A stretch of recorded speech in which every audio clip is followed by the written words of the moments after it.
Hi friends, good morning. చూడండి, ఈరోజు మామిడికాయ పప్పు చేస్తున్నా. అవన్నీ తరుక్కునే లోపు కొద్దిగా ఉడుకుతాయని బ్యాళ్ళు వేసిన, బాగా కడిగి ఒక 2-3 సార్లు కడిగి పంపేసి దాంట్లోనే పసుపు వేసి పెట్టాను ఫ్రెండ్స్, కొంచెం ఉడుకుబట్టే. ఇప్పుడు వరుసగా వేసుకుందాం. ఇంగ్రీడియంట్స్ చూడండి: ఎండుమిర్చి, పచ్చిమిర్చి 2. ఈ పచ్చిమిర్చి కారం ఉండవు ఫ్రెండ్స్, కాకపోతే రుచి బాగుంటాయి, అందుకని వేస్తున్నాం. టొమాటో, కొత్తిమీర, కరివేపాకు. ఇది వచ్చి పచ్చి మామిడికాయ ఫ్రెండ్స్, మామిడికాయ పప్పు ఇది. చూడండి ఫ్రెండ్స్, కొత్తిమీర కూడా వేసేస్తున్నా. ఇది చూడండి, ముట్టెతో వేస్తే ఫ్రెండ్స్ బాగుంటుంది. ఇదంతా ఉడికి ఈ జ్యూస్ అంతా కూడా వచ్చేస్తుంది పప్పులోకి, కాబట్టి వేసేస్తాం.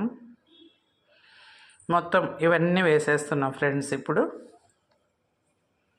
చూడండి ఫ్రెండ్స్, అన్నీ వేసేసాలకు ఎలా వచ్చిందో. ఇప్పుడు ఇందులో ఇంకా కొద్దిగా వాటర్ వేస్తాం, ఎందుకంటే పిల్లలకి పప్పుచారు కావాలి కదా ఫ్రెండ్స్. మా మనవాడికి పప్పుచారు ఇష్టం.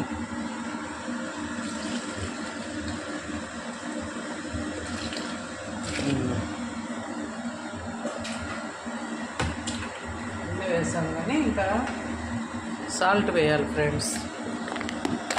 చింతపండు అవసరం లేదు, మామిడికాయ పులుపు ఉంది, టమోటా కూడా వేసాం కాబట్టి. మరి ఒకవేళ తక్కువ ఉంటే నిమ్మకాయ పిండుకోవచ్చు ఫ్రెండ్స్, బాగుంటుంది. సాల్ట్ కొంచెం ఎక్కువే పడుతుంది.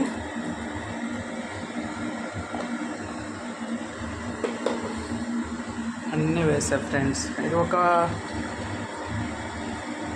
చూడండి ఎంత కలర్ఫుల్గా తయారైందో. ఈ మిరపకాయలు ఎక్కువ వేసినా టేస్ట్ వస్తుంది ఫ్రెండ్స్, పప్పు ఎక్కువ అవుతుంది. ఇంకా విజిల్ పెట్టేసి ఒక 3 విజిల్స్ రాణిస్తాం ఫ్రెండ్స్. తర్వాత తీసి రుద్ది తిరువాత పెట్టుకుందాం ఫ్రెండ్స్. 3 విజిల్స్ అయిపోయినాయి, పప్పు రుద్దేసినాం. తిరువాత గింజలు, జీలకర్ర, వెల్లుల్లి, ఎండుమిర్చి, కరివేపాకు.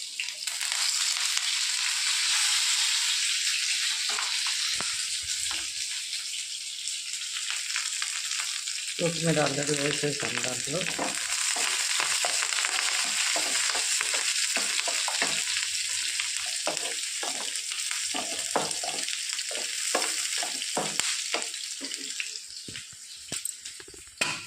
చూడండి, ఇది ఇట్లా పప్పు గుత్తితో మెత్తగా ఎనుపుకోవాలి.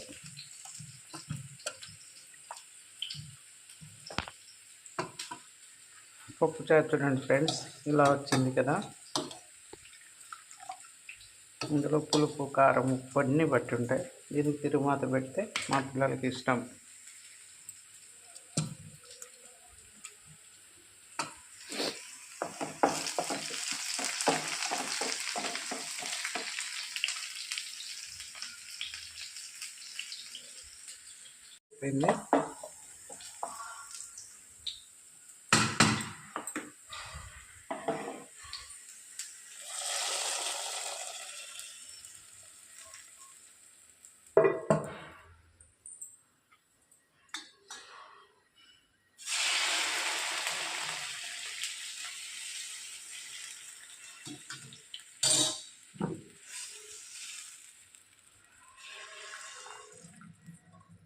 అంతే ఫ్రెండ్స్.